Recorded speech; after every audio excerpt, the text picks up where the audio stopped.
Hello everybody, this is Madiha reporting love from the Blue Lagoon in Sinai. This is one of the most elemental places I've ever been to in my life. So raw, you have the water, the mountains, everything is so basic and it brings you back to center.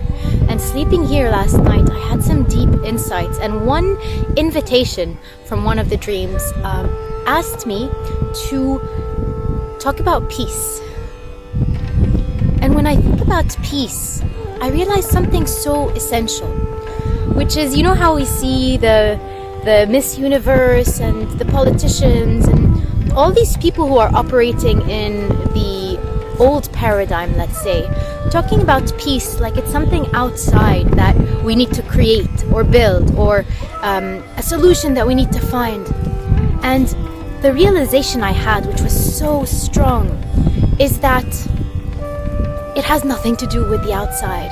Do you see the kite surfers? It's incredible what the forces of nature can co-create with you. Anyway, so the thought that crossed my mind was a realization that all peace is inner peace and all war is inner war, and I'll tell you more about that. Because when we talk about conflict or war, we're always talking about something that's happening outside in the world. And last week I had this really, really deep realization, and it was just a moment where I knew something to be true. I'm sure you've had those before. And what I knew to be true was that all the war and all the suffering and all the conflict that I was seeing outside in the world was the war and the conflict happening inside of me. From the detail to the big. So when we talk about conflicts, geopolitical conflicts in the region, they represent the conflict that's happening within us, in our own households. When we talk about hunger in the world, it represents the hunger that you feel inside of you for love, for truth, whatever hunger is so real and desperate inside you. When we talk about poverty, maybe poverty for the soul. We live in a world that is depraved of soul for the most part of people. And so the poverty that we're witnessing, that's so difficult to witness, it's a language, it's a metaphor for that truth. So life is always showing us all these stories, these metaphors, these images, so that we can have the insights internally about, that's something I really need to look at. So in the same way that war is this external landscape that we can look at and then go inwards to align, why is that happening? What in me is warring? For example, I'm here in this camp and it's really basic. You know, mattress on the floor, probably dirty sheets that other people use, flies everywhere. And I have this war within me that's the part of me that loves nature and basics and raw and elemental, and the part of me that loves luxury and comfort. And so when I witness that conflict, that war happening inside me, and it's quite deep, it's quite intense, I'm witnessing the conflicts of the world as they occur within one person. Perhaps within the socio-demographic wars, or perhaps within the city wars where there are people living in a certain standard and others in a certain standard, and that conflict is resonating inside me. And there's always perhaps a pendulum towards neutral where we can have both worlds, so that the war starts to stop being so intense, because war is about intensity and explosions, even nuclear wars. What in you is nuclear? What emotions are nuclear? Because I don't know about you, but I have emotions that are so nuclear, so intense, anger that just poof. So whenever we witness these things on the outside, we can ask, what is warring? What is nuclear? What is poverty? What is hunger inside of me? And finally, we want to take that towards peace, towards building peace, right? We're just looking at it from the wrong perspective. We're not building peace on the outside. We are remembering peace on the inside. So as these conflicts starts to happen, and I know I want more peace, my question for myself becomes, how do I create more peace within myself and in my aura? That in my field, that chaos does not exist. that struggle, that duality. And I remember this morning I woke up to the sound of people speaking a language that in the region we don't really appreciate hearing. And inside me there was a war, like how dare they speak that language, or what's going on, where are we, that's wrong, or an internal resistance. And that represents the war inside me, not the war. Do you see what I'm saying?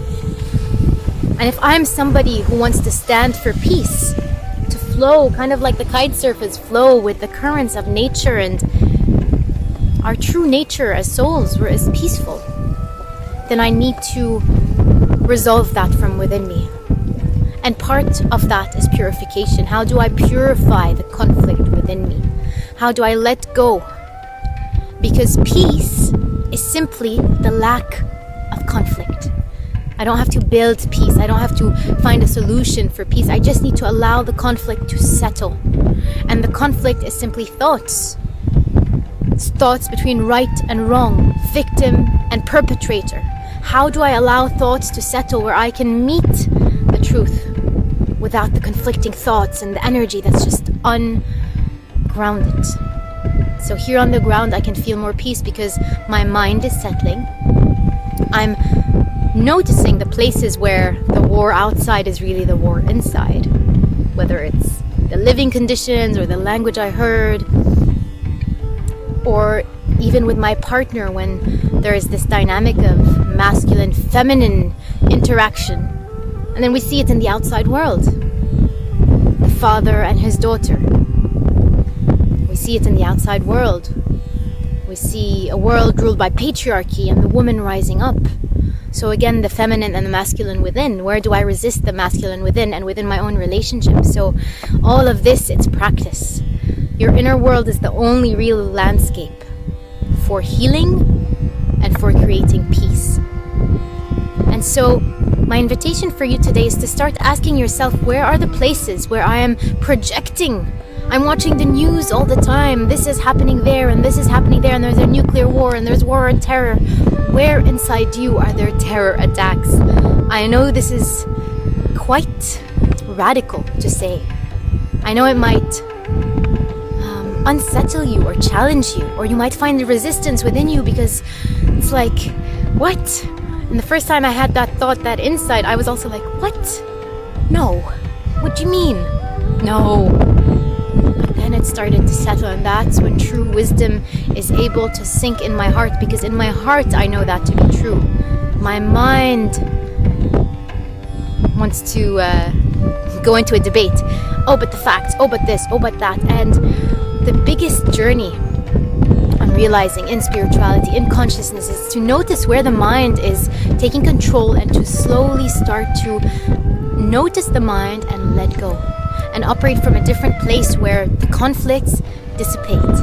And in that place there is only peace. And when you look at nature, look at this lake, it's called the Blue Lagoon. It's so incredibly peaceful. And it's so incredibly peaceful because there are no outside meddlings. There are no thoughts creating chaos. There are no people bringing boats and things and distractions. So when you remove all of that, there's just the forces of nature doing their thing. And so to find deeper peace, we just have to come back to that place within us. I send you all my love. I hope you enjoyed this episode of Awakened Woman. If you did, share it, subscribe to the channel, and stay tuned for next week. I have a very special episode aligned for you.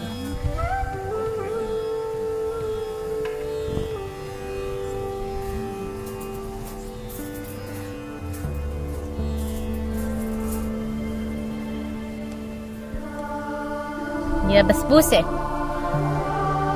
Smile for Awakened Woman.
coming home to the place where I belong.